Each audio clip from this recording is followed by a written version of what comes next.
a falar sobre evolução, tá certo? A gente começa hoje, então, a falar sobre evolução. Todo mundo está vendo minha... Opa, isso aqui não era para estar aqui. Todo mundo está vendo minha tela, gente? Aham, só que tá numas Sim. abas agora. Tô tirando aqui. E agora? Ainda tá nas abas. Ah, Abas? agora foi. Agora foi pro Tá slide. normal, Ah, né? ok. Beleza, então, pessoal. O que que nós sabemos? Vamos iniciar o papo assim, né? Vamos iniciar o papo discutindo um pouco o que que nós sabemos sobre evolução. Aí eu queria que um ou dois voluntários me dissessem o que, na sua concepção, seria evoluir. Adquirir características que te facilitam em um certo ambiente? Uma população adquirir, no caso. Adquirir características que te facilitem algum ambiente, num ambiente. É o que eu tô falando, a primeira coisa que me veio à cabeça, não sei se tá certo. Uhum. Mas assim, a impressão minha ou você está dando uma casualidade ao fato, assim? Uma... Não sei, uma mutação. Então, mas quando eu falo bem assim, adquirir características para me adaptar, você concorda que você está... Só para eu entender, tá, Luiz? Não estou falando que está errado nem que está certo. Você está dando uma ideia de intencionalidade ao processo, é isso? Ah, tá. Entendi que isso não era minha intenção, mas. Aham. Aham, o quê? Não, entendi o seu ponto, que parece que eu tô falando. Tá, tá. Você está dizendo que as espécies vão se modificar com o intuito de torná-las melhor Não, adaptadas. não era. Eu sei que não vai ser tudo positivo, né? Entre aspas. Beleza, beleza. Melhorou bastante. Quem é que pode dar mais uma contribuição aí para a gente seguir?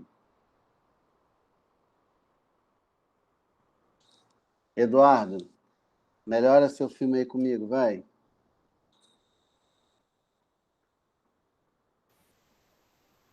Eduardo já meteu o pé, vocês estão aí, galera?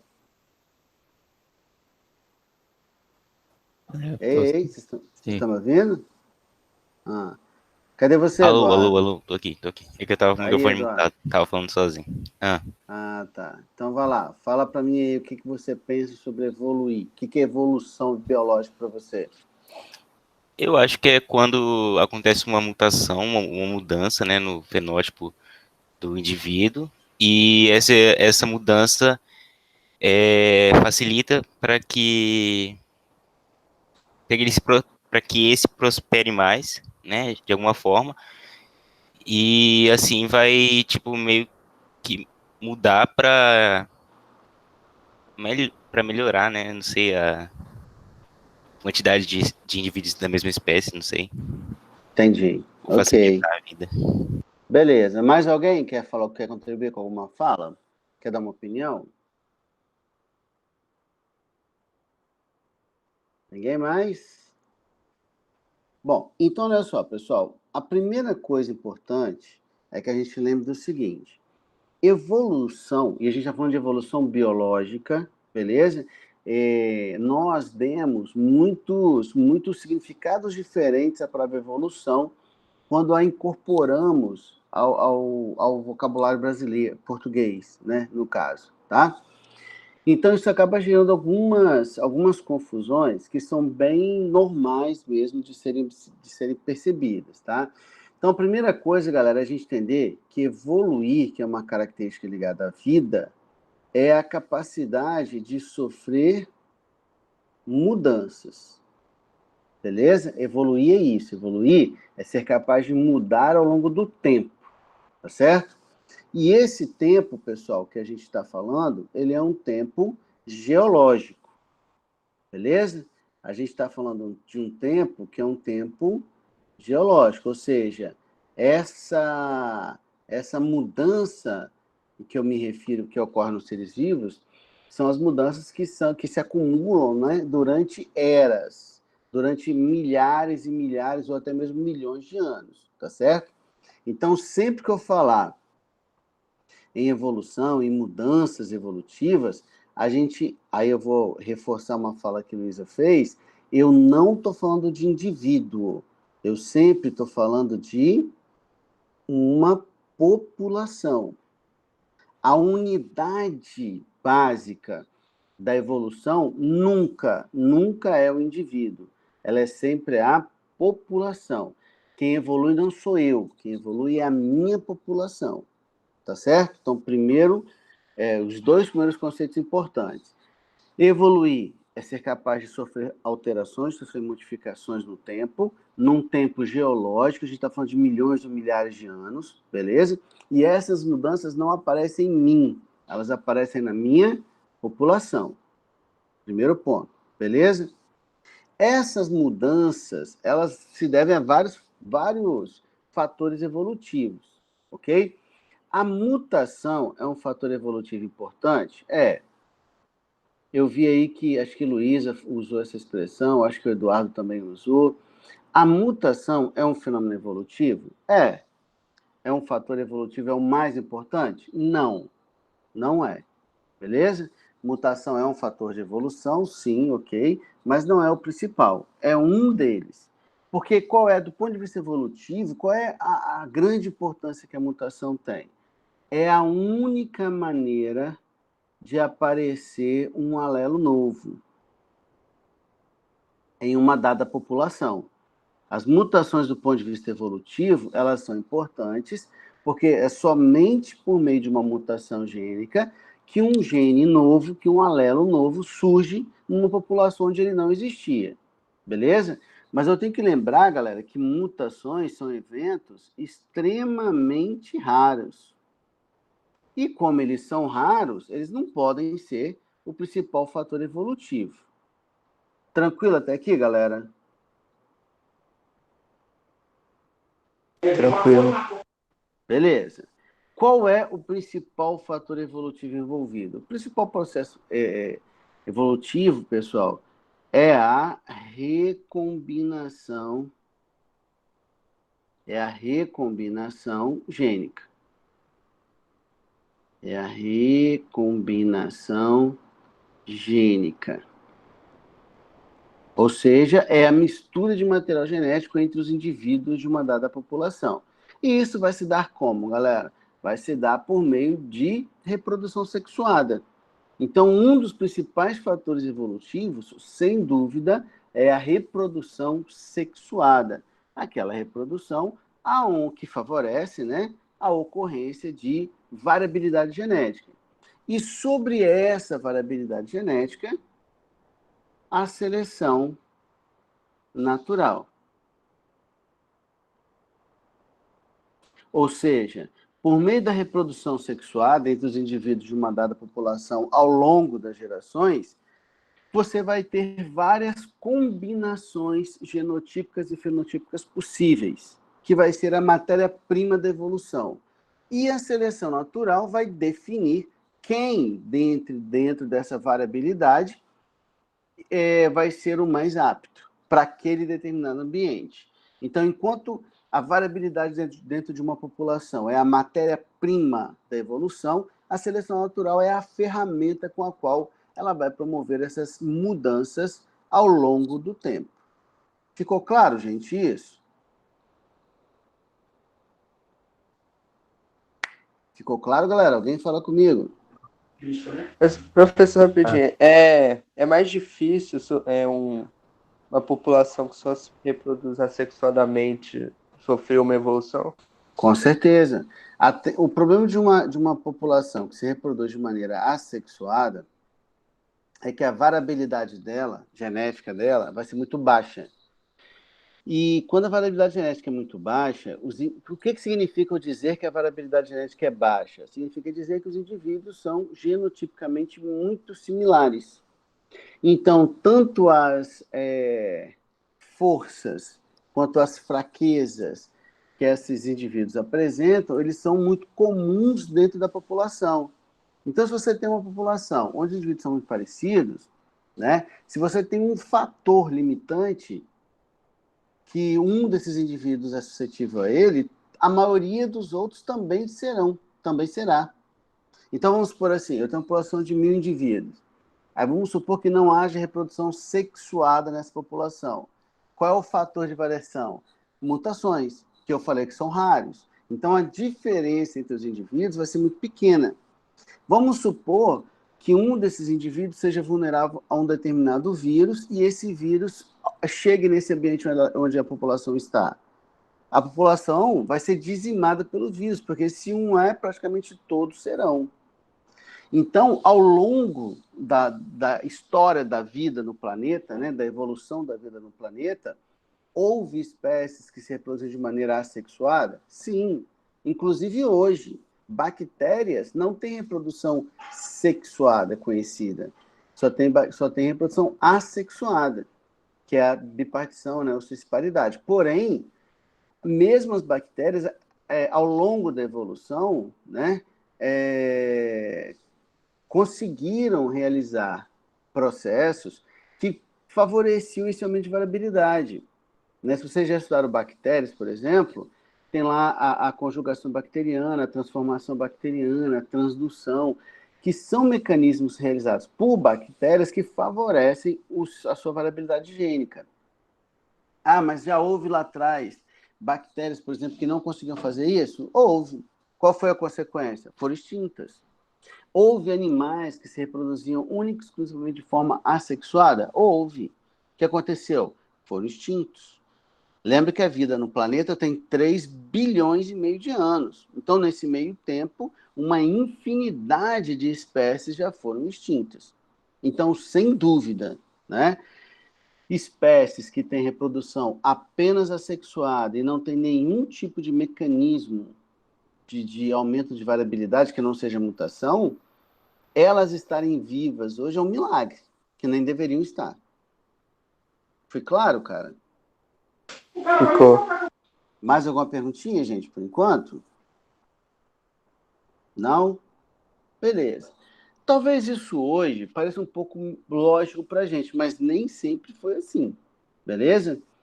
Vamos colocar aqui, ó, algumas outras teorias, né, que estavam relacionadas, que tentavam, né, de certa forma, aí, explicar a vida e como ela se desenvolveu aqui no planeta, né? Talvez a mais famosa delas, em especial no mundo cristão, né, seja o criacionismo. É porque o criacionismo está muito ligado, né, à religião cristã, né, no caso, beleza? E o criacionismo, ele não é uma teoria, não é uma teoria científica, né, ela não se enquadra dentro de uma teoria científica. A gente não considera o criacionismo ciência, ok? Lembrando, pessoal, que a nossa discussão aqui, ela é pura e simplesmente acadêmica, ok? Eu não estou aqui nem falando mal, nem falando bem, seja do que eu estiver falando, tá certo? É só uma análise à luz do meio acadêmico. Tudo bem? Que isso fique claro assim para todo mundo, beleza? Tudo então, bom. o meio... Oi? Alguém me chamou? Não, aí tudo bom. Então, no meio acadêmico, o criacionismo ele não é considerado uma ciência, beleza? É uma questão de fé, é uma questão de religião, ok? Mas não é ciência, tá bom? Então, o criacionismo não é uma teoria da evolução, não é uma teoria de como os seres vivos surgiram, ok? É uma questão pura e simplesmente religiosa, de fé. Bom, obviamente, no que o criacionismo se baseia? Que a vida tem origem divina, né? Então, Deus veio, criou tudo, todas as coisas, blá, blá, blá, blá, blá, blá, aquela história que a gente já conhece, né? Ou pelo menos que a maioria das pessoas aqui já conhece, tá certo? Então, assim, quem já leu o livro de Gênesis da Bíblia conhece bem como que isso ocorreu, a história da origem da vida, segundo o criacionismo. Quando a gente fala de criacionismo, pessoal, a gente tem que associar o termo fixismo às ideias criacionistas, tá? O que o fixismo diz? Ora, se foi Deus que criou tudo, todos e todas as coisas, né? Toda a vida, ela existe desde o momento da criação, né? Toda a vida vai existir. Deus criou os seres vivos lá num dado momento, depois criou o homem, né? A sua imagem e semelhança, etc. Então, dando um papel de destaque à humanidade dentro desse contexto, certo? Então, todas as formas de vida já existiam desde o momento da criação. Então, é isso que se refere o termo fixismo, né? Que é um termo ligado ao criacionismo, que entende, que define que todas as espécies existem desde sempre, né? Que o número de espécies, portanto, ele é imutável, e existem desde a criação. Daí o termo fixismo de fixo, que o número de espécies é fixa desde a criação. Beleza? Esse termo fixismo, galera, por exemplo, ele caiu na prova da UVV do ano passado. Então tinha lá uma questão de evolução, sabe aquela que a gente julga as afirmações? Aí uma das afirmações falava justamente desse termo, fixismo. Então, fixismo é uma ideia ligada ao criacionismo que diz que o número de espécies é imutável. É o mesmo desde a criação, tá bom? Beleza. Como o criacionismo ele não é uma teoria científica, na década de 80, um grupo de cientistas criacionistas desenvolveram uma teoria chamada de design inteligente. Tá? Não sei se vocês já ouviram essa expressão, design inteligente. Alguém que já ouviu isso? Não, eu não. Não. Ninguém nunca ouviu? Parece Então, nome de propaganda. Oi? Parece nome de propaganda de produto. Pois é. Mas não Olhando de carro. é desenho inteligente ou design inteligente, tá? Essa expressão, ela faz referência a uma teoria, vamos dizer assim, né? Que foi criada na década de 80 por um grupo de cientistas norte-americanos, em 84, se eu não me engano, que tentaram, na verdade, né? Que tentaram dar ao criacionismo uma roupagem científica. Beleza? Basicamente, o design inteligente diz o seguinte: ele diz que a vida ela é tão complexa, ela é tão complexa, que a gente não poderia acreditar, que a gente não poderia atribuir essa complexidade ao mero acaso, que é o que o evolucionismo fala na sua origem, né? Então, na sua origem, o que é o evolucionismo? Os seres vivos vão mudando ao acaso, e aquilo que o ambiente determina que é mais ou menos, que é mais apto, prevalece, o que não é extinto e pronto, né? Então seria um mero acaso. E o design inteligente, ele tenta dar essa roupagem científica para o criacionismo, dizendo que, como a vida é muito complexa para ter sido originada a partir do acaso, eles acreditam que um ente superior, uma inteligência superior, que alguma coisa teria dado um direcionamento para essa vida no planeta. Então, na prática, o que ele faz? Ele troca o nome Deus por um ente superior, por uma entidade superior, sem usar o nome especificamente de Deus, sem usar os elementos da religião cristã na história. Mas também não é considerado uma ciência, o design inteligente, beleza? Ele não é considerado uma ciência. Existem alguns argumentos que eles utilizam que possam parecer, numa primeira lógica, numa primeira visão, assim, bastante lógicos, só que, na verdade, é tipo uma inversão do método científico, assim, sabe? O método científico é algo... Ei! Você pode repetir a última frase? Desculpa, é porque passou um helicóptero aqui, eu não consegui escutar nada. Aonde você parou, Luísa? Você tava falando, mas, tipo assim, que eles deram esse negócio de ser inteligente, aí você ia falar mas, aí você ia explicar alguma coisa. Então, os defensores do design inteligente, eles tentaram dar como é que eu vou explicar isso para vocês? Eles tentaram dar uma explicação, usaram termos que são normalmente usados na ciência, tentaram dar uma explicação mais rebuscada, usaram termos mais rebuscados, sabe? Para tentar explicar, para tentar defender o design inteligente, só que ele não é considerado uma ciência, tá? É considerado uma pseudociência, na verdade, porque na prática, eles tiraram os elementos cristãos envolvidos e utilizaram outras expressões correlacionadas. Então, na prática, é como se você contasse a história de Gênesis de um jeito diferente, beleza? Em função dessa complexidade da vida. Aí eu estava dizendo o seguinte, que alguns termos são utilizados, algumas analogias são utilizadas pelos defensores do design inteligente, que podem, no primeiro momento, parecer até um pouco lógico, assim. Mas vamos dar um exemplo para ficar mais claro para entender. É igual eu falar bem assim, ó, vamos supor que ocorre um assassinato, beleza? Ocorre um assassinato, a pessoa encontra o corpo, beleza?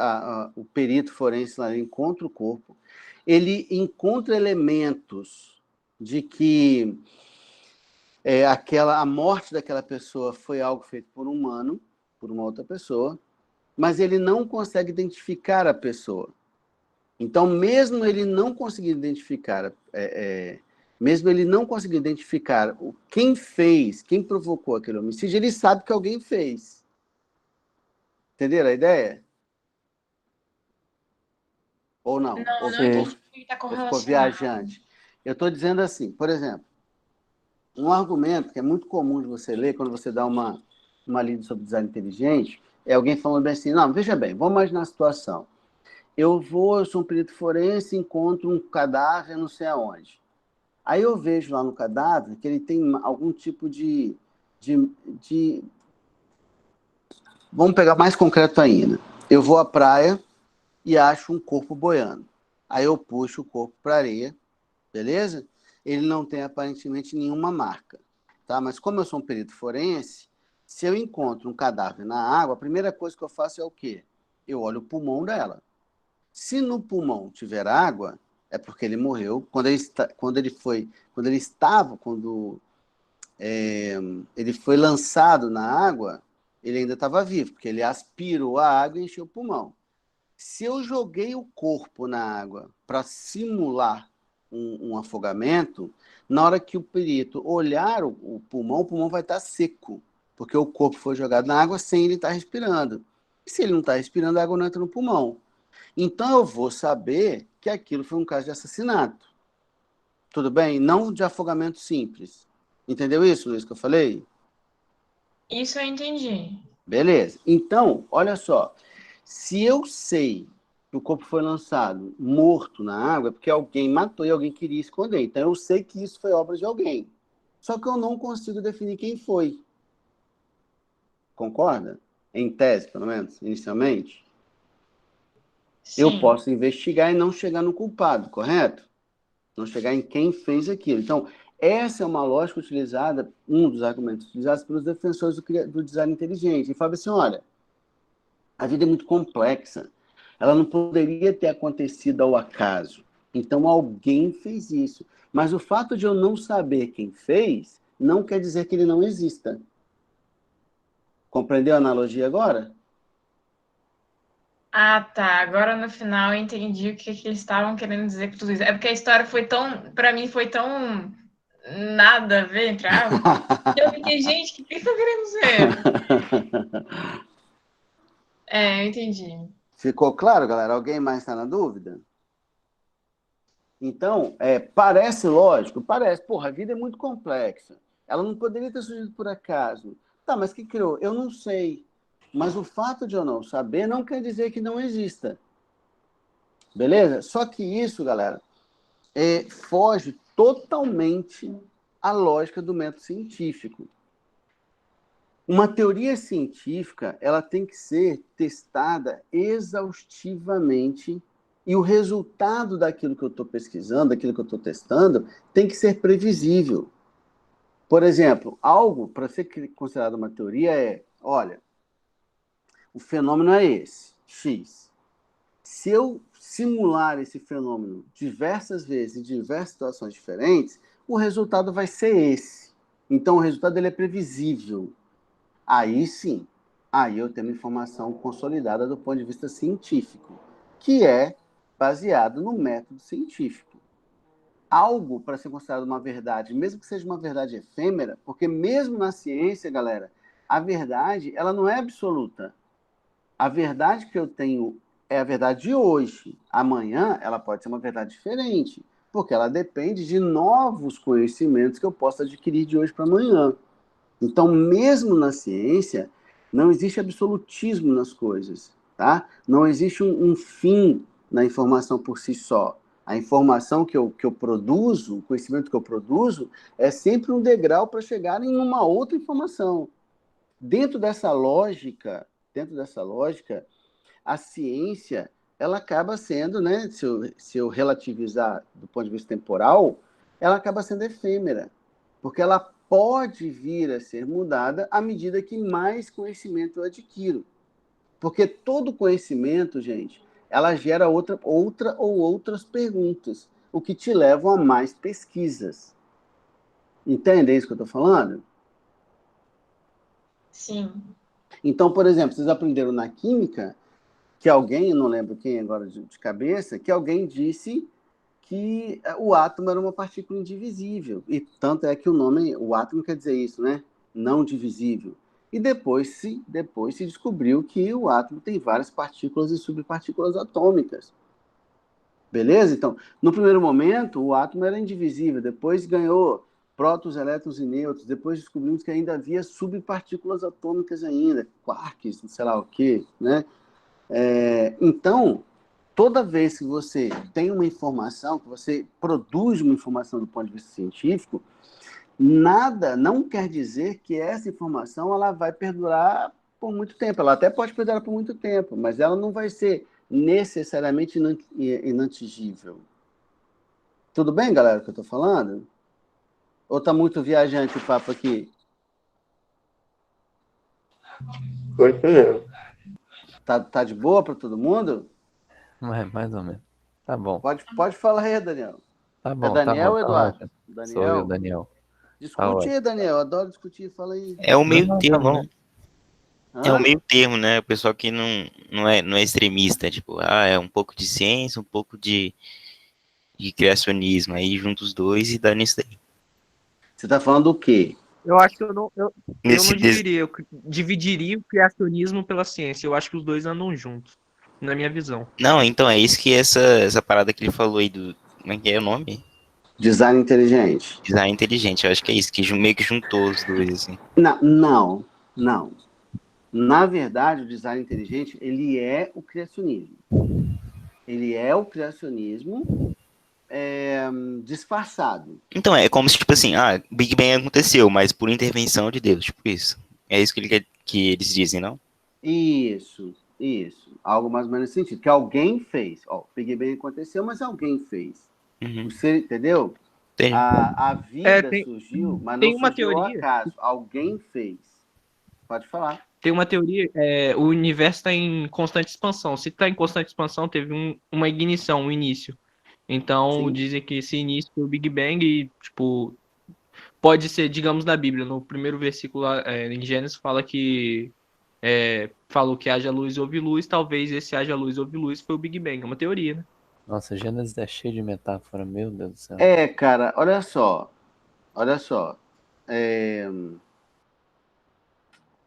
Enfim, o Big Bang, ele é um fato. O universo, na verdade, é o universo expansão que comprova o Big Bang, né? O universo, de fato, ele está se expandindo e o que explica a expansão do universo é justamente a existência de uma explosão primordial, né, que seria o Big Bang.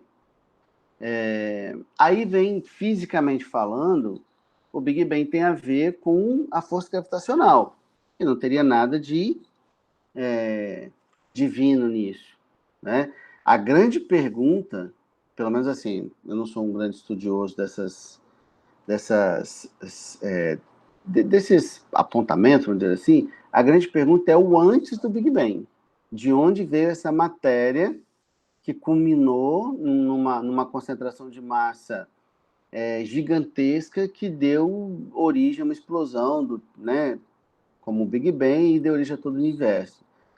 A grande questão é o antes. É o antes. Então, quando a gente tenta associar a ciência a questões religiosas, normalmente a gente cai numa pseudociência, porque a gente mistura aquilo que a gente acredita, sem entrar, pelo amor de Deus, hein, gente, sem entrar no mérito do julgamento. Eu sou cristão, beleza? Eu sou católico.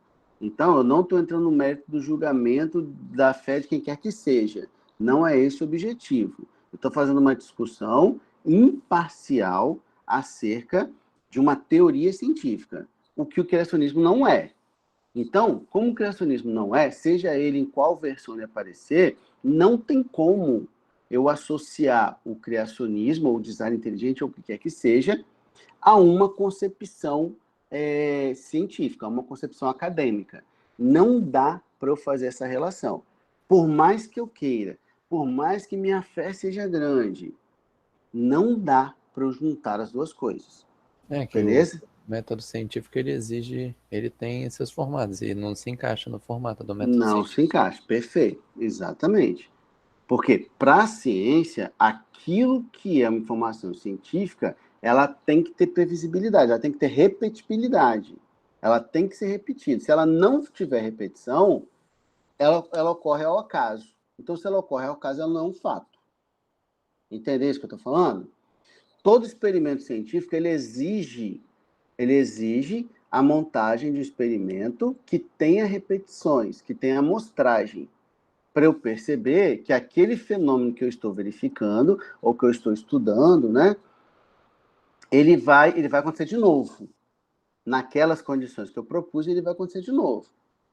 Então, se eu faço um experimento, e nesse experimento não há repetição, eu posso atribuir o resultado ao acaso. Então, se o resultado aconteceu ao acaso, ele não é a explicação do fato em si. Então, eu não posso considerá-lo. Tudo bem? Dentro desse sentido, galera, que a gente fala assim, mas o evolucionismo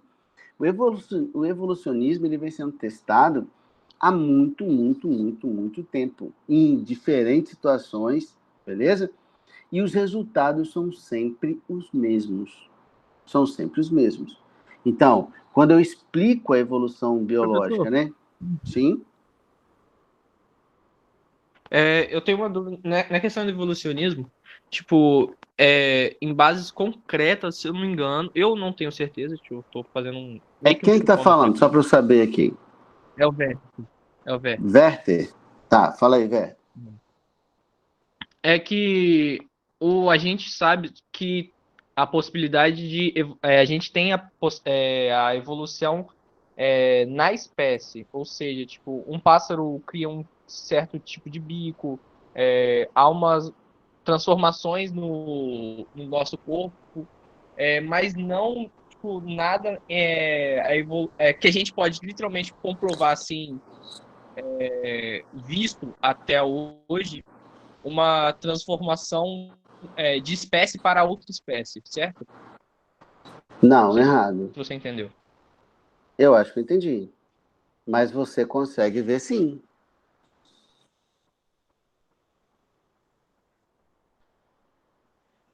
Peraí, só... Oi, Werther, tá me ouvindo? Oi, Tô aqui, oi, tô tá me aqui, tô ouvindo, aqui. gente? Só um segundo, por Sim. favor. Só um segundo, só um segundo.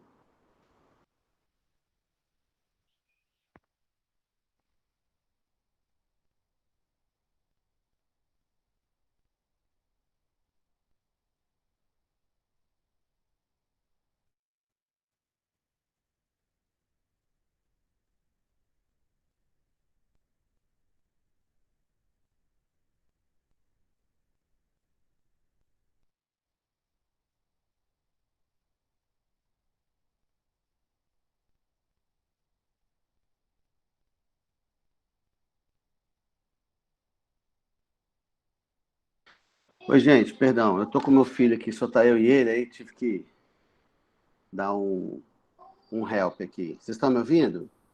Tamo, tranquilo. Então, olha só, Sim. pessoal. Werther, respondendo sua pergunta assim, tá errado. A gente consegue ver, sim, a evolução em algo muito próximo. Porque quando você falava assim, se eu entendi, né? Você vê uma espécie se transformando em outra espécie. Foi isso que você falou?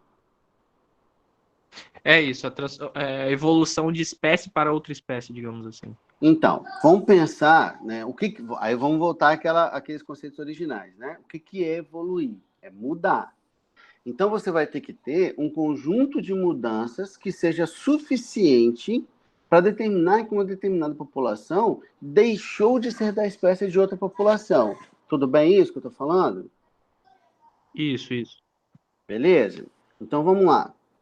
O problema não, né? Você nunca vai ver isso numa mesma vida. Porque eu falei para você que a unidade da evolução não é o indivíduo e sim a população, correto? Então, uma pessoa que tenha 80 anos, que tem uma expectativa média de vida de 80 anos, nesses 80 anos você não vai conseguir ver um indivíduo virando outro indivíduo, de acordo? Sim. Beleza? Ótimo. Só que você consegue ver situações, Werther, do tipo assim, por exemplo, vamos pegar um esqueminha aqui, ó. Você tá vendo minha tela, não tá? Tô. Então, aqui está a América do Sul, aqui está a América Central e aqui vem a América do Norte. Mais ou menos. Eu não sei desenhar mapa não, beleza? Ok. Aí, eu vou ver o seguinte. Eu vou perceber que eu tenho uma espécie de peixinho que vive aqui, ó, no Atlântico, que é um parente muito próximo de uma outra espécie que vive do outro lado, no Pacífico. Beleza? São dois peixinhos bem parecidos. Ora, se eu tenho duas populações de peixes bem parecidas, mas não iguais, ok? Bem parecidas. Então, isso mostra que existe uma relação de parentesco entre eles, beleza? Werther, concorda comigo? Sim. Beleza. Qual a explicação que você me daria para encontrar esses peixes, considerando que eles têm uma origem comum, já que eles são muito próximos, evolutivamente falando, em dois oceanos diferentes, um no Atlântico e outro no Pacífico? Que explicação você consegue imaginar para mim? É a adaptação? Não, mas eu tô falando do mesmo peixe, né? De primos, vamos botar assim. É, Consegue imaginar alguma coisa? tipo assim, vamos dizer, antes ele era o mesmo peixe, né? Aí o cardume se dividiu e foram para áreas diferentes, onde que eles precisam se adaptar para de uma Ok, forma ok. Mas ao ambiente. você consegue imaginar o peixe fazendo esse caminho aqui, ó? Ou vice-versa? Sim. Você consegue? Uma O população peixe de mais peixe, atlético do Brasil. ela vai dar a volta num continente inteiro? Ah, não, entendi. Não. Porque eu só encontro esse peixe aqui. Eu não encontro ele aqui. Eu não encontro ele aqui. Eu não encontro ele ao longo do litoral. Eu só encontro ele nos dois Certo. pontos que eu botei.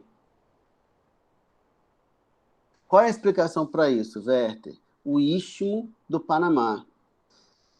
Em tempos remotos, essa separação do Pacífico e do Atlântico não existia. O Istmo do Panamá é uma das regiões mais recentes, geologicamente falando, do continente americano. Então, havia uma passagem aqui, ó, que comunicava o Oceano Atlântico e o Pacífico na região da América Central. E aí surge o Istmo. E esse Istmo separa populações de uma mesma espécie, ó. Separa populações de uma mesma espécie por uma faixa de continente, o que impedia que essas duas populações continuassem a intercruzar. E isso fez com que as mudanças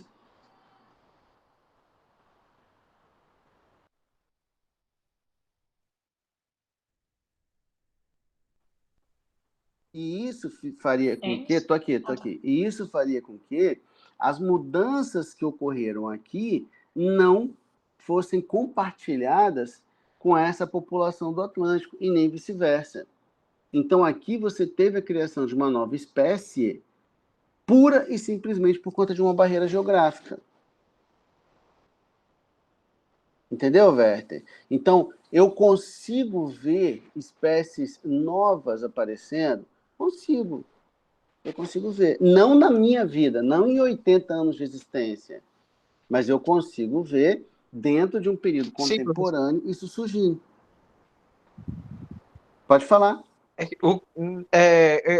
Eu confirmo isso, mas eu vejo isso como adaptação na espécie, mas não digamos, uma evolução da espécie.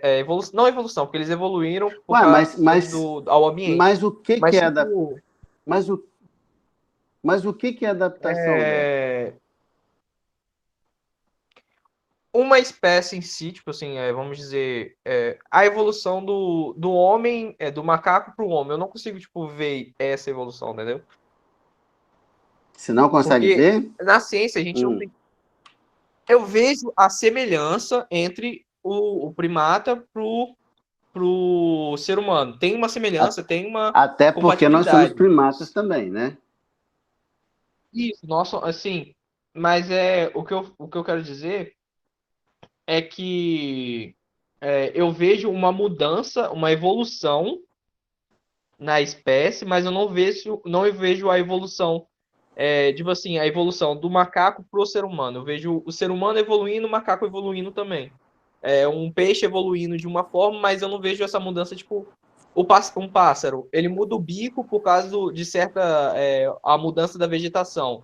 Então, um bico serve melhor para esse tipo de bico Você serve. não Então, vê uma um período de tempo macroevolução, uma evolução grande, assim, você vê uma coisinha que cada eu um, vejo uma microevolução, não uma macro. coisas específicas. Mas veja só, Werther. Dentro desse contexto que você está colocando, cara, vocês me dão um segundo de novo? Deixa eu resolver uma parada aqui, 1 minuto só. Claro. Uma bela discussão.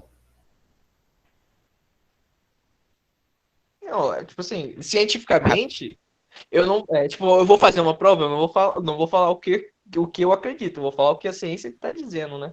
Porque senão eu Pois vou zerar, mas tem essa questão. Hein, Tudo são rapidinho. pontos, né? Eu tava gastando, tá, galera? Com a Luísa, tá? Pelo amor de Deus, não levem. Não, você vai ser cancelado em 2 Nada. horas. É que vocês me conhecem, gente. Eu sou doente mesmo. Você tem Instagram? Luísa, desculpa, Eu não, cara, eu sou doido. Ah, que bom. Mentira, eu tenho sim, mas eu não vou te falar, não. Ah, então vai durar uns 3 horas mais. Geral cancelando o Eduardo. Paz. Luísa, você tem o poder de excluir o Eduardo do grupo, tá? Lembra disso. Nossa, Ah, claro. que grande Ai. responsabilidade. Ok, galera. Ninguém fala, né? Querem falar comigo? Estão falando mal de mim, não, né? Brincadeira, então não. Olha só, gente. O Tamo não. Werther, voltando à discussão do Werther aí, olha só. A primeira coisa que tem que imaginar é que os macacos de hoje, beleza? Os macacos atuais e nós temos ancestrais comuns. Tudo bem? Isso é claro para você ou não? Tá. Ninguém diz que a gente veio dos macacos que estão espalhados por aí, certo? Certo, Werther? Certo. Beleza? Então, nós e os demais primatas temos, em maior ou menor grau, uma ancestralidade comum.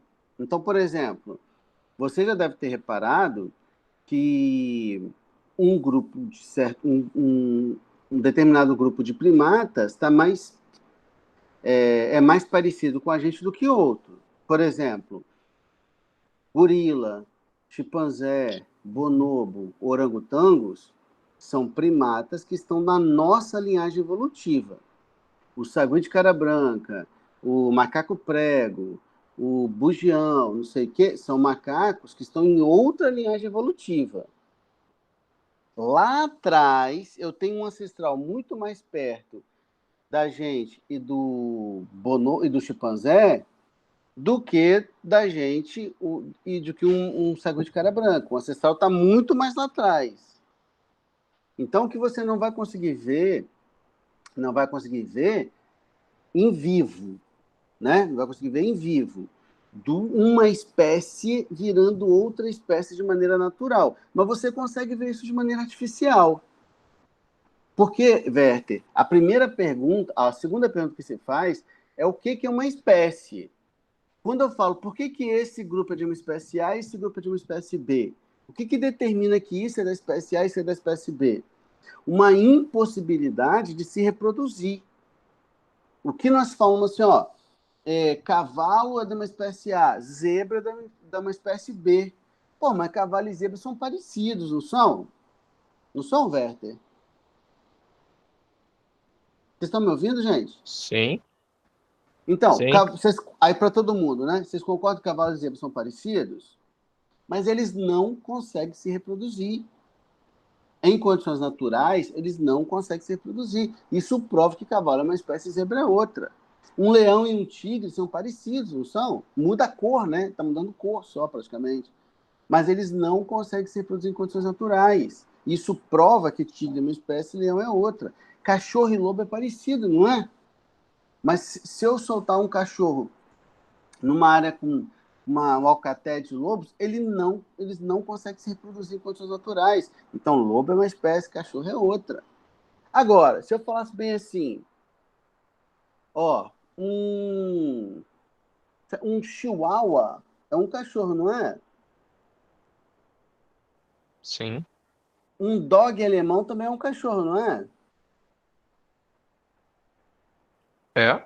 Sim. Agora, vamos imaginar esses dois animais em um quintal. Dá para eles se reproduzirem? Não dá. Existe aí uma barreira anatômica envolvida. Então, lembrando que raças não são naturais, tá, galera? Raça não é natural, né? Raça é a gente que faz. Raça é produto humano, tá? Mas se eu falar bem assim, na natureza, se existisse dogs alemães na natureza, chihuahuas na natureza, eles não se reproduziriam entre eles.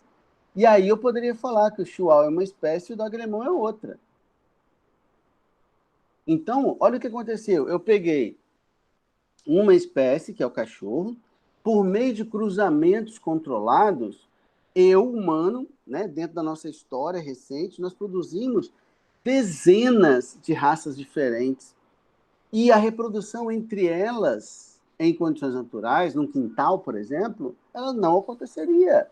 O que, por definição, caracterizaria novas espécies. Não são novas espécies porque não é natural. Mas se fosse natural, seria. Consegue melhor agora a forma de ver isso? Sim. Então, quando você me fala bem assim, eu não consigo ver uma espécie virando outra. Você não consegue ver uma espécie virando outra porque o tempo que isso leva para acontecer é um tempo geológico. É um tempo geológico. Então, se é um tempo geológico, você não vai ver, porque a gente está falando de milhares de anos para acontecer. Sem intervenção humana, né? Naturalmente. Então, essa visão você realmente não vai ter. Só que você consegue ver. Só um minutinho só. Sim, Só que você consegue ver isso, Werther, de outras maneiras. Como, por exemplo, através de registros fósseis. Você consegue ver isso. Você consegue ver isso por outras evidências da evolução que não são necessariamente, na minha frente, um bichinho virando outro bichinho. Quem ia me chamar aí? Professor, rapidinho, eu vou sair e vou voltar rapidinho porque meu irmão me ligou. Eu vou só ver o que é aqui rapidinho. Não, de boa, de boa. Tudo bem, galera? Mais uma perguntinha por enquanto? Não. Não? Então vamos lá, pessoal. Olha só. Essa discussão sobre evolução, principalmente quando envolve religião, é um negócio meio polêmico mesmo, tá? Mas é difícil de enxergar mesmo. Então é importante que você se manifeste, tá bom? Então, assim, pessoal, quando a gente pensa em design inteligente e darwinismo, que é a teoria que a gente aceita atualmente, né? A gente vê várias diferenças, tá? Então, a vida aqui surgindo espontaneamente, a vida aqui promovida por alguém, por alguma coisa superior, né? Alguma coisa inteligente. Ela funciona, como é que o evolucionismo funciona? A ferramenta, que é a seleção natural, trabalhando em uma matéria-prima que é a variabilidade que existe entre os indivíduos. E o ambiente selecionando quais são as características mais aptas àquelas determinadas condições. Então, aqui, ó, aqui seria um processo direcionado, né? Não ao acaso, como é a questão da seleção natural, né? Seria direcionada por aquela mesma inteligência, aquela mesma entidade que promoveu a criação. O basicão, né, do darwinismo é a origem das espécies, que é a teoria de Darwin e de Wallace, né? E esse camarada aqui, que fez esse livro em 84, inaugurando a ideia do design inteligente. Beleza? Só para mostrar algumas diferenças aí. Ok? Bom, então, dentro das ideias evolucionistas, quando foi que o evolucionismo começou a ganhar forma, galera? Com o advento da ciência, né? Com o advento da ciência, algumas coisas que antes eram dogmáticas, né? Vamos pensar em Copérnico, né? Lá em 1400, 1500, alguma coisa, quando ele diz que a Terra não é o centro do universo, que era um dogma da Igreja Católica, né, do cristianismo, beleza? Aí o Sol passa a ser o centro do sistema solar, né, etc. E isso, lembrando que isso era um período em que a Igreja Católica, a Igreja Cristã, tinha uma força muito grande, né? Então, muito daquilo que se acreditava naquela época, a gente devia aos preceitos existentes na Bíblia cristã, né? Enfim, na Bíblia católica, desculpa, tá? E aí, ao longo desse período, ao longo desse tempo, várias evidências foram sendo juntadas, foram sendo descobertas, que mostravam que os seres vivos sofriam modificações ao longo do tempo. Uma delas, pessoal, talvez a mais icônica, seja a questão dos fósseis. Os fósseis, sem dúvida, não é a única evidência da evolução, mas é a mais icônica. Toda vez que eu penso em evolução, inevitavelmente me vem à cabeça de um fóssil, né? Me vem a imagem, um fóssil na mente aqui. E aí eu já defini que a gente chama de fóssil qualquer vestígio deixado por alguma forma de vida que viveu em tempos remotos. Então, se eu cavuco meu quintal e encontro um osso de galinha que está lá enterrado, isso não é um fóssil. Até porque esses seres estão vivos até hoje, né? Então, isso não vai ser um fóssil. Então, fóssil são vestígios de seres que já viveram e não existem mais. Beleza? E toda vez que eu penso num fóssil, eu acho que a primeira imagem que vem é algo assim, ó, um fóssil petrificado. O que também não é o único tipo de evidência de registro fóssil. O fóssil não precisa ser necessariamente um ser vivo petrificado. Não precisa ser, tá certo? Então, aqui a gente está vendo um fóssil petrificado, clássico, beleza? Onde a estrutura fica marcada na rocha.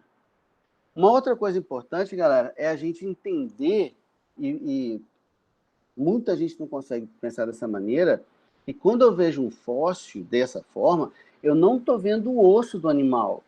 Eu estou vendo uma pedra com a forma do osso do animal. Todo mundo entende isso que eu estou falando? Uma pedra com o quê, professor?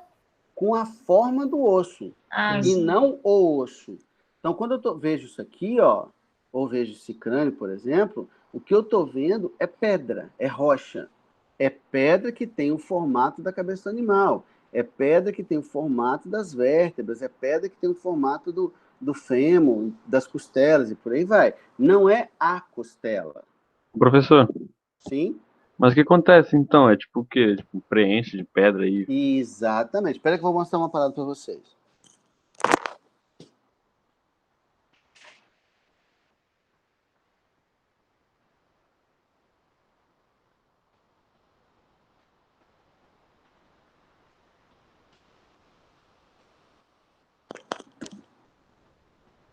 Vocês estão me entendendo, estão? Sim. Sim. Vocês estão me vendo aí, não estão? Positivo. Positivo. Consegue reconhecer isso aqui? É uma pedra. É uma pedra? É um pedaço de madeira. É um pedaço de madeira? É uma pedra ou um pedaço de madeira, Daniel? Resolve. É uma madeira petrificada, não sei.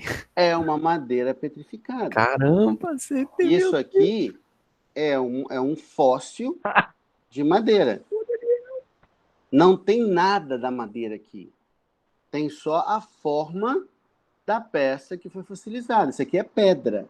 Isso aqui é madeira fossilizada. Mas isso aqui é pedra. Não tem madeira aqui. Beleza? Vou dar um outro exemplo aqui, ó. Vocês conseguem reconhecer isso aqui? É um fêmur. Não. Tá faltando parte, né, gente? Mas Coluna? é uma vértebra. Isso aqui é uma vértebra. Beleza? Tá faltando pedaços, né? Mas é uma vértebra de uma preguiça gigante. Lembra a preguiça gigante? Consegue esses negócios aí. Foi isso aqui, Tipo foi web. presente. Deep Web. Aham. Não, foi presente. Foi presente. Ah, bom. Isso Tá bom, aqui professor. é uma vértebra de uma preguiça gigante, ó. Olha o tamanho. Tem osso aqui na minha mão? Não. Isso aqui é pedra. É pedra. Não tem nada de osso aqui. É uma pedra que tem o formato do osso. Inclusive, ó, se vocês olharem aqui nos detalhes, você consegue ver até o osso trincado aqui, ó. Que aqui tem duas pontas, né? Tem uma ponta aqui, tem uma ponta aqui, tem uma ponta aqui, tem uma ponta aqui. Beleza? Mas por que a pedra fica com o formato do osso? Como é que... Vamos chegar lá, vamos chegar lá. Vocês estão vendo isso aqui, ó? Dente. É um dente. É um dente de tubarão. É um dente de tubarão. Só que tem alguma coisa de orgânico aqui? Não, isso aqui é uma pedrinha que eu estou segurando. É uma pedrinha que tem um formato do dente. Beleza? Isso aqui também. Então, essas três coisas que eu mostrei para vocês, pessoal, são exemplos de fósseis petrificados. Aí, respondendo a pergunta, como é que funciona isso? Pessoal, tem uma figura mais para frente um pouquinho, que aí eu ia desenhar aqui, agora eu lembrei que eu botei uma figura lá. Aí eu mostro para vocês como é que funciona, tá bom? Para ficar mais fácil. E aí, galera, nem sempre o fóssil precisa ser uma peça petrificada, igual eu mostrei para vocês, beleza? Às vezes, era uma estrutura rígida que foi preservada, como, por exemplo, uma concha. Então, a gente está vendo aqui, ó, uma concha de duas conchas, na verdade, né? De moluscos, que são estruturas rígidas e que foram preservadas no tempo, tá? Eu tenho umas conchas aqui, por exemplo, que elas são datadas de mais ou menos aí 1 milhão e 200 mil anos atrás. Beleza? Que eu consegui numa região central do Brasil, numa região que era fundo de mar, e hoje está a 800 metros de altura em relação ao nível do mar. Beleza? Eu posso encontrar fósseis que foram preservados em âmbar. Âmbar é esse material que vocês estão vendo aqui, ó. É uma resina vegetal que, quando entra em contato com o ar, ela solidifica e é muito resistente. O âmbar para a planta é como se fosse a casquinha do nosso machucado, sabe? Quando você fere algumas determinadas... o tronco de algumas plantas, ela produz essa resina para fechar a lesão, aquela parte que você lesionou. E, eventualmente, esse âmbar, quando ele é secretado, ele é líquido. E ele pode envolver alguma forma de vida preservando-a por milhões e milhões de anos. O caso clássico disso, galera, é lá daquele filme Jurassic Park. Lembra que a história, o Jurassic Park 1, como é que a história começa? Eles acharam uns mosquitos numa pedra de âmbar, aí abriram e verificaram que no tubo digestivo desse mosquito, que estava preservado, tinha o DNA de dinossauros dos quais eles se alimentavam. Essa era a ideia básica do filme 1, Jurassic Park. Tudo bem, galera? Vocês estão aí? Tudo bom. Sim. Beleza? Então eu posso ter um fóssil preservado em âmbar. Alguém quer perguntar? Eu posso ter o que nós chamamos de... Alguém consegue identificar o que é isso aqui? É um coral? Fezes. Cocô. Isso a gente chama isso aqui de coprólitos. Coprólitos Eduardo são fezes petrificadas, também registro fóssil. Beleza? Qual a importância do coprólito? Eu entender do que o animal se alimentava, por exemplo. Eu consigo ver vestígios de outros seres aqui, nessa peça. Mas é uma pedra. É um cocô petrificado. Beleza? A gente chama de coprólito. Eu posso encontrar marcas. Não precisa ser necessariamente alguma coisa com o formato do bicho. Isso aqui são pegadas, ó. Pegadas de dinossauros, que ficaram impressos no que, na época, era um leito de um riachozinho. O leito petrificou e a marca ficou garantida. Tá? Ou então aqui, ó. Isso aqui é a pegada de um dinossauro herbívoro que calcularam, teria algo em torno de 35 toneladas, que é o tamanho, que é a massa de uma baleia azul, que é o maior animal da Terra hoje. Beleza? E aqui a gente está vendo a pegada de um carnívoro, de um dinossauro carnívoro. Aí dá para ter uma ideia do tamanho dele pela pessoa que está aqui do lado. Tá certo? Ou então, eu posso encontrar um vestígio mesmo do organismo, que aí é mais difícil, né? Bem mais difícil encontrar. Então, o que a gente está vendo aqui? A gente está vendo aqui um filhote de mamute que foi encontrado numa região remota da Rússia, na região da Sibéria, 2 filhotes, inclusive, e eles estavam praticamente inteiros, com pelo e tudo mais. Beleza? Então, você está vendo aí uma espécie que não existe mais, portanto, é um fóssil que ficou preservado por congelamento ao longo da história, por milhares e milhares e milhares de anos. Beleza? E os dentes, que são estruturas que conseguem ser preservados com mais facilidade, já que eles não são consumidos, né, no processo digestório. Perguntinhas, galera, que foi até mostrei um para vocês aqui, né? Que é esse aqui, ó. Beleza? Bem doido. E aí, galera, vem o como ele se forma. Eu vou chamar a atenção para uma coisa aqui. Deu 1h10 só de aula, né? Vocês não têm a outra aula agora, não, tem? Não, acho que não. Beleza, Agora então. não. Vai ter aula de química Beleza. hoje? Mas é 4 horas a aula. Então dá tempo de a gente conversar de boa. Então, olha só, respondendo a pergunta aí, como é que funciona? O animal veio, morreu, e se depositou no fundo desse rio, lago, sei lá o quê, o mar, não importa. E aí, ele é coberto por uma determinada quantidade de sedimento. Beleza? Esse sedimento que cobre o animal dificulta um pouco a ação de decompositores sobre ele. Beleza? Então, se eu tenho uma condição de decomposição comprometida, eu tenho a manutenção daquelas partes duras e ou moles também, vai depender da condição de soterramento desse peixe. E esse peixe foi soterrado por uma camada de sedimento, ponto. Aí o outro morreu, ó, e foi soterrado por outra camada de sedimento. Beleza? Reparem que, nesse caso da figura, o sedimento está vindo do continente, tá vendo? É só para exemplificar. É só para exemplificar. Não precisaria ser assim, tá bom? É só para exemplificar. Beleza. Uma vez que o sedimento se petrifica, vira rocha sedimentar sobre o corpo do animal, a decomposição fica impossível de acontecer.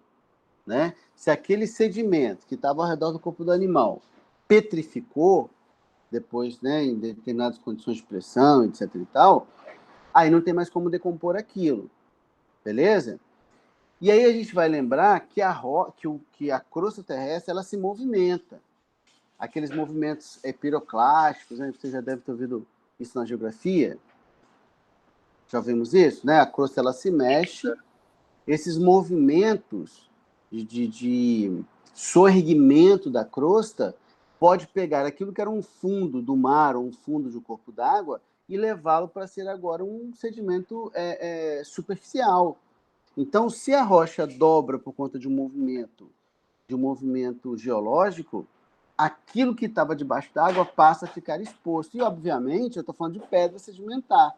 Se eu dobro a pedra, ela trinca. E se ela trinca, a chuva começa a se infiltrar pela rocha. E à medida que essa água vem passando, ela vai arrastando aqueles componentes que anteriormente, né, minerais, ou até mesmo daquele sedimento que ficou misturado ali na parte mole do peixe, vai levando aquilo embora. E vai ficando um molde. Vai ficando um molde do peixe na pedra, um molde oco. Beleza? E aí o que acontece? Como a água está penetrando, ela está carregando um sedimento novo. Um sedimento que está aqui em cima, concordam? Que a água da chuva consegue carregar esse sedimento novo, entrar na rocha e começar a ocupar esse espaço que antes estava com restos do próprio animal. E aí, pessoal, quando eu tenho acesso, seja ela por qual razão for, o que eu vou encontrar é uma pedra com sedimento mais recente que está com o mesmo formato do animal que morreu ali, porque ele deixou um contramolde, né? Ele deixou um espaço oco no formato dele. E isso explica, por exemplo, essa foto. Olha, vocês conseguem perceber claramente que o sedimento que está compondo essa rocha é um e o sedimento que está aqui é outro. Conseguem perceber isso? A cor é totalmente diferente. Isso aqui é um sedimento, sei lá, vou inventar aqui, um sedimento que tem 50 milhões de anos, esse sedimento. E esse sedimento vai ter 1 milhão, 500 mil anos. Então, são sedimentos completamente distintos. E eu consigo ver isso no fóssil. Então, o que eu estou vendo aqui é a marca deixada por um fóssil. O contramolde, né? A pedra não está cortada aqui, ó. A pedra não está cortada assim. A outra metade dela vai estar em alto relevo com essa forma que vocês estão vendo aqui. Deixa eu ver se eu botei. Não, botei não. Conseguimos compreender a lógica? Deixa eu ver se eu acho um contramolde aqui de fósforo. Espera aí. Tem que botar isso na foto, né? Bom, eu prefiro o meu jeito de tirar foto, mas se os dinossauros fazem assim, é problema. É isso aí. Contramolde é exatamente isso. Deixa eu ver se eu acho um aqui só para mostrar. Ó.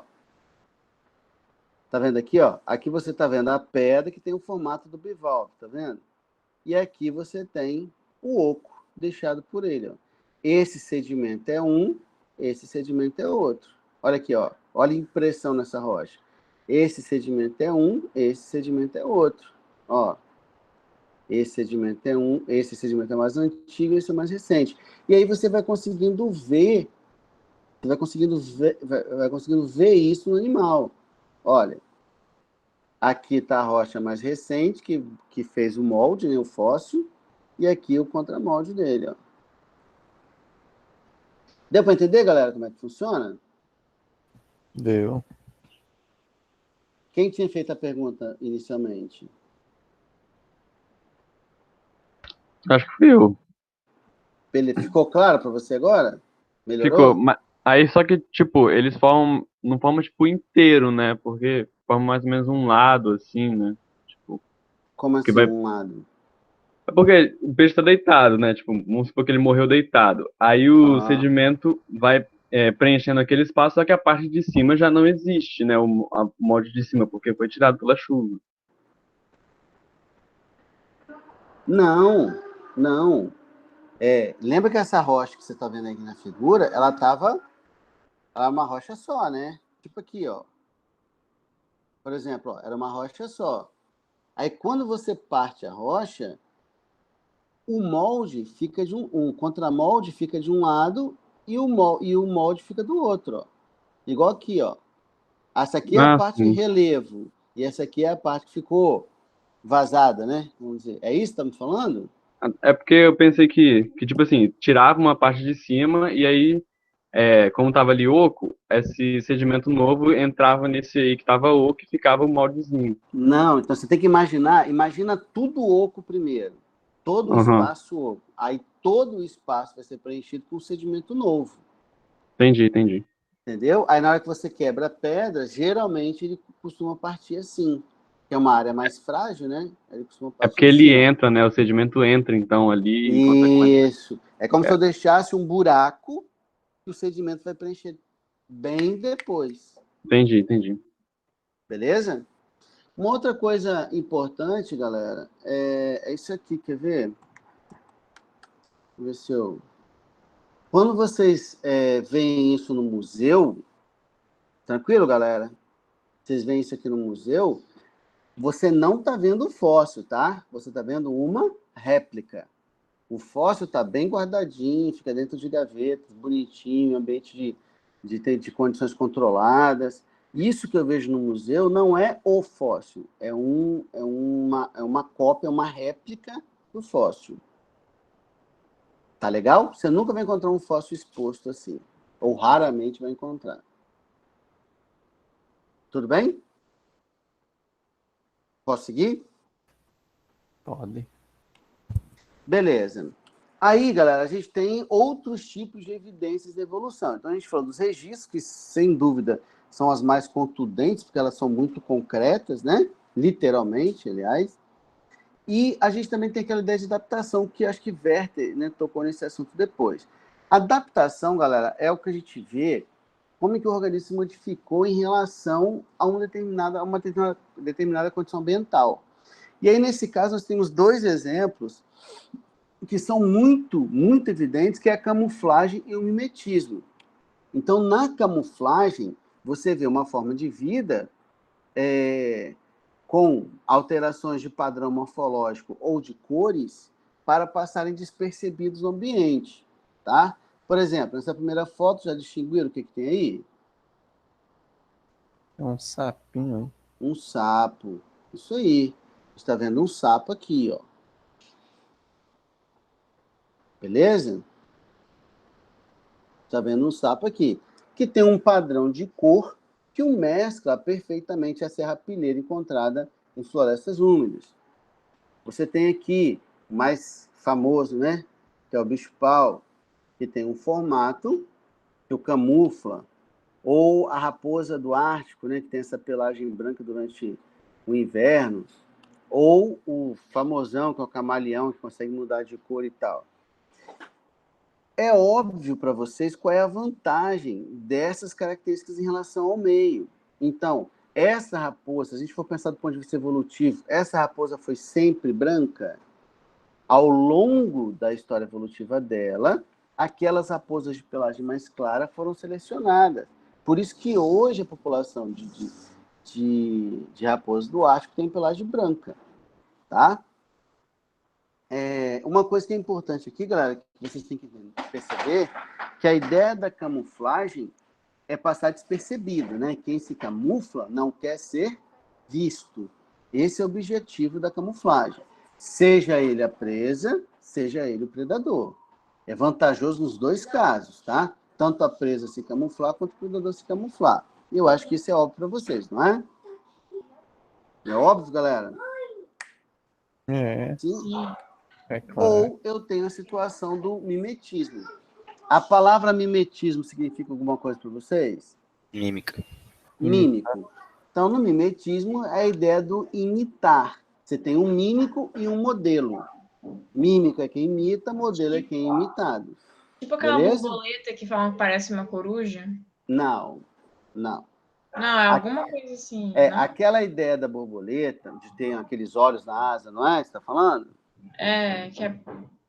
Aqueles olhos na asa é para que o pássaro bique o abdômen e não a cabeça do animal. Porque quando uma ave vai pegar um inseto, ela mata picando a cabeça, né? Bicando a cabeça. Como ali tem dois grandes olhos, ela bica o abdômen, que é uma parte não letal, né? Então dá tempo da mariposa fugir. Entendi. Beleza? Nesse caso aqui, a gente tem Vocês sabem dizer quem é quem? Quem é a falsa, quem é a verdadeira? Aqui é uma cobra coral, né, gente? Sabemos qual é a verdadeira, sabemos qual é a falsa? A Ou verdadeira é não? da direita. A verdadeira é essa. Essa aqui é a falsa coral. O jeito mais fácil de ver, galera, número de anéis negros por conjuntinho, né? Não total. Toda coral verdadeira tem número ímpar de anéis negros. Ou é 1, igual tem aqui, ou é 3, ou são 3, tá? Aqui vocês estão vendo 2, tá vendo? Então isso já demonstra claramente que essa aqui é uma falsa coral, tá? Beleza. Então, a vantagem da falsa coral é os predadores pensarem que ela é uma cobra altamente tóxica, certo? Certo, gente? É. Beleza? Então, qual é a ideia do mimetismo? É não ser vista? A ideia do Não. mimetismo é ser vista, mas ser vista como algo que ela não é. A ideia da camuflagem é não ser visto. A ideia do mimetismo é ser visto como algo que ela não é. Aí a gente tem um exemplo aqui daquelas borboletas monarcas, né? Que é essa aqui, ó. A borboleta monarca é aquela borboleta que faz aquelas migrações do Canadá para o México, que são, não sei se você já viu esse documentário, é uma migração gigantesca, assim, são bilhões e bilhões de borboletas que migram do Canadá para o México. Essa borboleta monarca, ela é impalatável, ela tem um sabor muito ruim que os predadores evitam. Aí a borboleta vice-rei imita a monarca. Ela é uma borboleta palatável, ela é comestível, né? E ela evita seus predadores imitando o padrão da monarca. Um exemplo de mimetismo. Um outro exemplo de mimetismo, uma inocente e inofensiva lagarta imita uma cobra. Beleza? Então a gente tem aqui 3 casos de mimetismo. Beleza? Perguntas? Ok. Esse mimetismo que a gente está vendo, ele é chamado de mimetismo batesiano.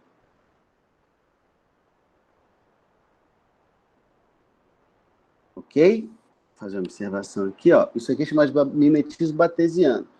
No mimetismo batesiano, uma espécie é beneficiada, que no caso é a falsa coral, e uma espécie é prejudicada, que no caso é a coral verdadeira. Todo mundo enxerga isso que eu estou falando ou não? Prejudicado ou neutro? Não entendi. Prejudicada. Prejudicada por quê? Porque, vamos pensar aqui, para que um predador evite uma coral, ele primeiro tem que ter uma experiência negativa com ela, certo? Ele não vai nascer sabendo disso. Então, ele tem que ter uma experiência ruim com ela primeiro. Então, você vê um predador, tenta pegar uma coral verdadeira, leva uma picada, vai doer, vai ficar passando mal um tempão e vai evitar outras cobras corais. Mas se ele encontrar uma falsa coral primeiro, ele vai comer a falsa coral e ainda vai falar assim, porra, aquelas cobrinhas coloridinhas são, porra, gostosas pra caramba pra comer. Bom aperitivo. E aí, quando ele encontrar uma coral verdadeira, né, posteriormente, ao invés de se desinteressar, ele vai fazer o contrário, ele vai se interessar por ela. E isso prejudica a cobra coral. Concordamos? Justo. Uhum. Beleza? Então, no mimetismo batesiano, o mímico ele não tem as características que tornam o modelo mais adaptado. Gravaram isso, galera? No mimetismo batesiano, o mímico não tem as propriedades que tornam o modelo mais apto. Então, por exemplo, essa lagarta ela não tem veneno igual uma cobra. Beleza? Então, ela não tem as características que a cobra tem. Isso é um mimetismo batesiano. Se eu pensar no mimetismo milleriano, todos os indivíduos, modelo e mímico, têm as propriedades que os tornam mais aptos. Aí eu poderia colocar como exemplo de mimetismo milleriano o que nós chamamos de coloração e a gente consegue ver aqui também, né? Coloração aposemática. O que é uma coloração aposemática? É uma coloração de advertência. É aquela coloração que torna que o animal onde o animal diz que ele é venenoso ou é impalatável, né? Ou tem veneno ou tem um gosto ruim.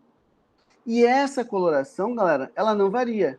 Ela é, ó, preto, vermelho, laranja, amarelo e mais raramente azul. Não importa aonde eu veja. Ó, eu encontro animais com coloração aposemática, plateuminto, eu encontro artrópodes, eu encontro moluscos, eu encontro vertebrados, eu encontro.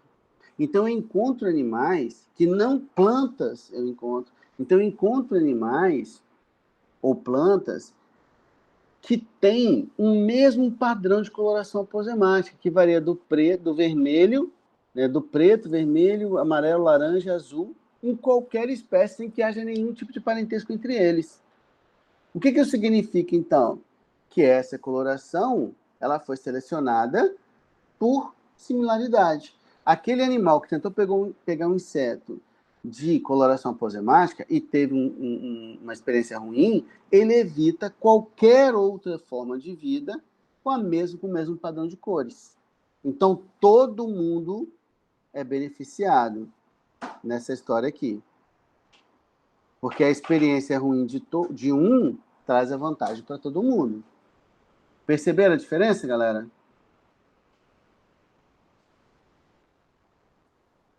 Sim, pessoal? Sim, Ficou sim. clara a diferença? Posso seguir? Outra, só vou acabar essas evidências aqui, tá? Outra característica de desenvolvimento embrionário comparado. Reparem, diferentes grupos de vertebrados, ó, peixe, anfíbio, réptil e mamíferos, tem um padrão de desenvolvimento que é muito similar, ó. Tá vendo? Tem um padrão de desenvolvimento muito similar. Esse padrão de desenvolvimento muito similar, ele indica o quê? Terceiro ano. Ancestrais em comum? Uma origem comum, beleza. Você tem analogias e homologias. Homologias. O que é o que são órgãos homólogos? São órgãos que têm a mesma origem embrionária, mas diferentes funções. Então, se eu pensar em mamífero, ó, eu tenho um braço humano, um braço de cavalo, um braço de morcego e um braço de baleia. Todos esses são braços, são membros inferiores, são membros superiores. Aqui para pegar, aqui para correr, aqui para voar e aqui para nadar. Então, se vocês repararem, ó, as cores representam os mesmos ossos. Eu tenho os mesmos ossos em membros muito diferentes. Então, eu chamo esses órgãos, o braço humano, a pata do cavalo, a asa do morcego, a nadadeira da baleia, de órgãos homólogos. Tem a mesma origem embrionária, mas tem diferentes funções. Isso indica o quê, pessoal? Um ancestral comum. Analogia. Eu posso ter órgãos com mesma função, mas diferentes origens. Então, quando eu pego uma asa de um inseto e comparo com uma asa de ave, elas são completamente diferentes. Mas tem algo comum que é a sua, do ponto de vista estrutural que eu estou falando, né? Mas tem algo comum que é a sua função. Então, tem uma grande superfície de contato, serve para voar. Isso mostra o quê? Que ocorrem mudanças nos seres vivos de acordo com as pressões do meio. As homologias, elas têm uma relação direta com esse fenômeno que a gente chama de divergência ou irradiação evolutiva.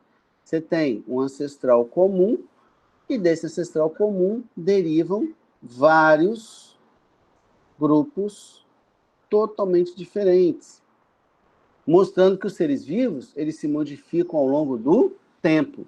Repara que todo mundo aqui é mamífero. Todo mundo aqui é do mesmo comum, tem do mesmo grupo, tem um ancestral comum. Tá? E as analogias estão relacionadas com esse fenômeno da convergência evolutiva, que é quando você tem indivíduos com origens bem distantes, mas tem uma similaridade corporal em função das pressões do meio. Eu tenho um golfinho, que é um mamífero, um tubarão, que é um peixe, e um ictiossauro, que já foi extinto, era um réptil. Repare que o padrão corporal é muito similar. E todos eles ocupavam o mesmo tipo de ambiente com o mesmo nicho. Então, animais marinhos, aquáticos, né? E que se alimentavam basicamente de peixes.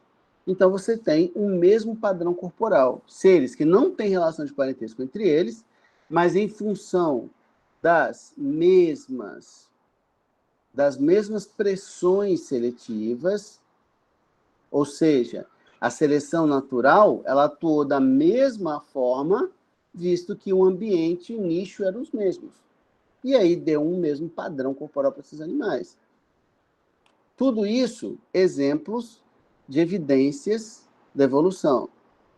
Bioquímica comparada. Nós já estudamos reinos, né? É o último, tá, galera? Nós já estudamos reinos. Quais foram os reinos que nós estudamos? Animais, planta, que a gente vai ver esse ano, né?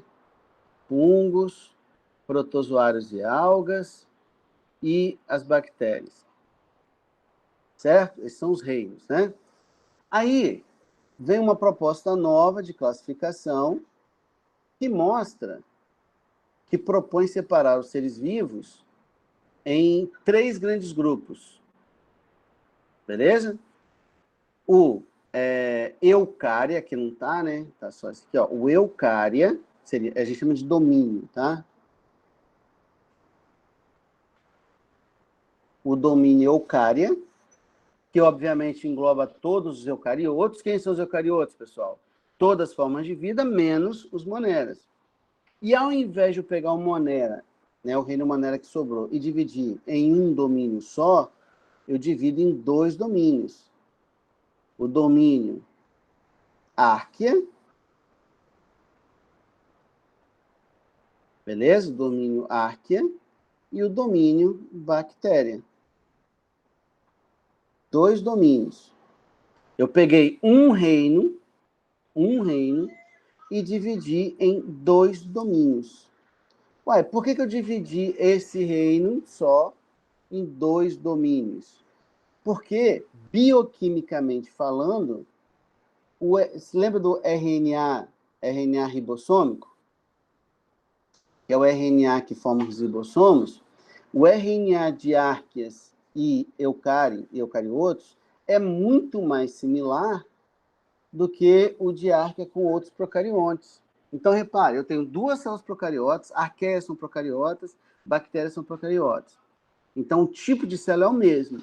Mas quando eu faço uma análise bioquímica, eu posso concluir, eu posso comprovar que a árquea está muito mais perto do eucarionte do que das bactérias comuns, mesmo sendo ambas procariontes. Então, existem várias maneiras de nós mostrarmos que os seres vivos se modificam ao longo do tempo, ou seja, que os seres vivos evoluem. E essas são as 7 evidências principais, tá? Registros fósseis, a capacidade de adaptação, homologias e analogias, irradiação e convergência evolutivas, bioquímica comparada, embriologia comparada. Isso mostra que os seres vivos se modificam ao longo do tempo. Beleza? A partir da próxima aula, eu vou explicar como que eles mudam. Eu comprovei que eles mudam. A partir da próxima aula, a gente fala de como eles mudam. Beleza, gente? Beleza. Perguntinhas? Foi overdose hoje, né? Perguntinhas, galera? Nada? Galera, desculpa a overdose, beleza? Tô parando a gravação aqui.